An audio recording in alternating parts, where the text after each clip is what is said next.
Hello అండి. మా గార్డెన్లో కారబంతి పూలు చాలా ఉన్నాయి కదా. మార్నింగ్ టైము ఫ్రాస్ట్ బాగా పడుతుంది. ఈరోజు కొన్ని పూలైతే కోస్తున్నాము మాలలు కట్టుదామని. గుమ్మాలకి వేసుకుంటే చాలా బాగుంటుంది. ఈ పూలను కోస్తుంటేనే స్మెల్ చాలా బాగుంది. నాకు కూడా చాలా గొప్పగా ఉంది.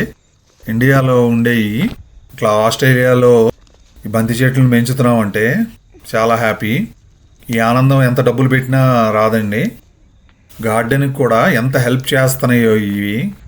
ఎన్ని బటర్ఫ్లైసు, కందిరీగలు, తేనెటీగలు మొత్తం ఈ పూలు కోసం వస్తాయి. అవన్నీ మన గార్డెన్లో కూరగాయ మొక్కలకి చాలా హెల్ప్ చేస్తాయి. పాలినేషన్కి 2-3 రకాలైతే ఉన్నాయి కలర్స్. ఒకటేమో డార్క్ రెడ్ ఉంది, లైట్ రెడ్ ఉంది, ఇంకా అలాగే ఎల్లో కలర్ బంతి పూలు కూడా ఉన్నాయి. ఒకే ఒక్క సంవత్సరం మొదట్లో బంతి చెట్టు కొనుక్కొచ్చి మరీ పెట్టాను.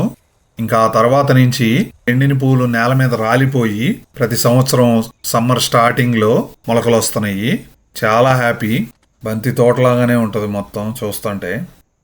బంతి పూలతో పాటు ఈరోజు కొన్ని టమాటాలు, బీన్స్ హార్వెస్ట్ చేశాము.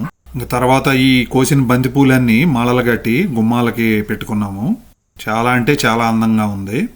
మేము ఈ పూలు వచ్చినప్పుడు పండగలు ఏమైనా వస్తే మొత్తం కోసి ఇట్లా దండలు కట్టి గుమ్మాలకు పెట్టుకుంటాము. అలాగే మేము సిడ్నీలో ఉన్న గుడిలకి వెళ్ళినప్పుడు కూడా మా గార్డెన్ పూలు కోసుకుని తీసుకెళ్ళి అక్కడ గుడిలో ఇస్తాము. మాకు చాలా అంటే చాలా హ్యాపీగా అనిపిస్తుంది. ఎంత లుక్ వచ్చిందో చూడండి, అన్ని దండలు కట్టి అలాడేస్తే. మీ అందరికీ వీడియో నచ్చితే ప్లీజ్ లైక్.